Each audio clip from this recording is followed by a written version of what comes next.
Hey there, it's Gareth here again at SIOAAA. Today I want to talk to you about this phrase and its relevance to IT service management. Now, on face value, it sounds like one of those throwaway bullshit business bingo terms, but in spite of that, I think it carries a really important sentiment. One of my first line managers at the start of my IT career used to say this on what seemed like a daily basis, and I didn't think much of it at the time, but looking back, it has stuck with me ever since. Now, slightly older, slightly more wiser, I think it's a really important ideal to adopt. I've lost count of the amount of IT service reports I've read, and when I've asked what the relevance of the figures mean or why we report against these metrics, there's often a blank look staring back at me, or well, that's what we've always done type of response.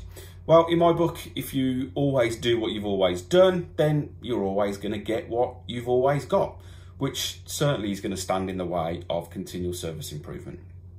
As an IT customer, I've sat in monthly service reviews with suppliers where they're proudly reporting green metrics across the board, and that's of course representing the attainment of their service levels, when in reality, the perception of the service from the user base is most certainly not green. And unfortunately, that's not an uncommon occurrence. And that's where the importance of measuring what matters really comes into play.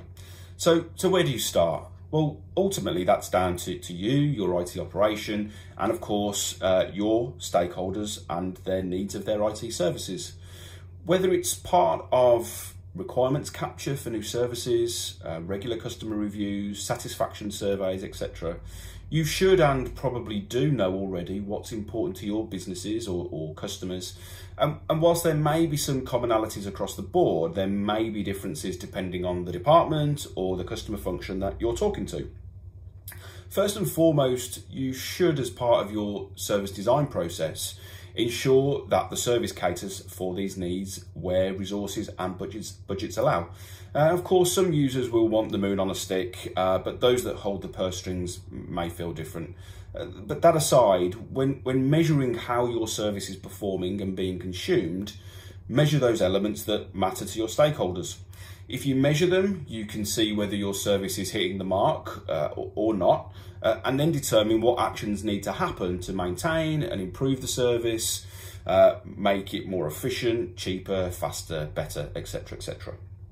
Now, on the subject of those measures that matter to your stakeholders, my advice would be to use those metrics as part of any service level agreements you're putting into place, certainly contractually, to make sure those services you're procuring are directly aligned to the needs of your users.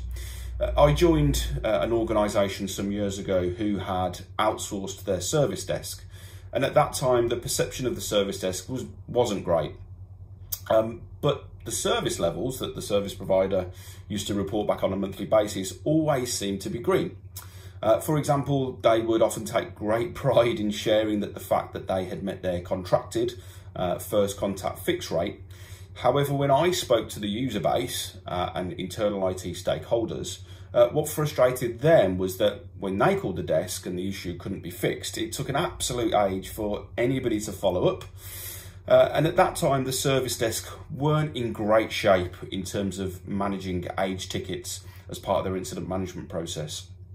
And we certainly didn't get sight of how many tickets had aged, you know, which departments these were from, which technical teams they were sat with, for which services, and so on. So for a period, we started measuring those aged tickets to collect data and information about where there may be operational challenges. And of course, once those challenges were identified and addressed, well, lo and behold, perception not only of the service desk, but of the entire service, IT service, improved. And when it came to contractual renewal time, we made sure there was a service level agreed for aged tickets, as we knew this was an important factor for our user base. And importantly, it drove our service desk provider to deliver their service in a way that promoted good user perception rather than against measures that we just thought constituted a good service. I take the same approach internally within IT departments I work within and manage, Of course, whilst I ensure the services are aligned to user need, of course, I need to make sure those services are managed effectively, to cost, are continually improved, and there are measures that matter to me and my teams to make sure that we can do just that. Again, when producing internal service reports to ascertain how the service is operating or how the operation is functioning, I always tend to ask my teams the dreaded "so what" question. Now, on face value, that might appear to be quite rude, but I assure you it's certainly not intended to come across that way. If they're taking the time to collate metrics and report on those and then spend time reviewing them, I think it's imperative that we can do something to control or influence those metrics in the direction whichever direction they need to go in.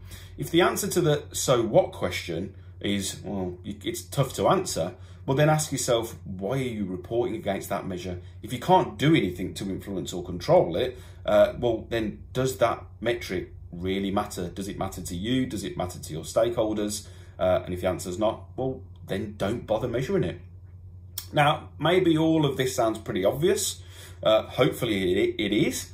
But I challenge you, next time you're reading some sort of IT performance report, ask yourself that "do these measures matter" question. Okay, thanks for listening. To generate some conversation in the comments, let me know below, what are your top 3 service measures that matter to your service, be that of your stakeholders or to your function, and how have you used those to improve your IT service? Thanks for listening. Don't forget to subscribe. See you next time at SIOAOA.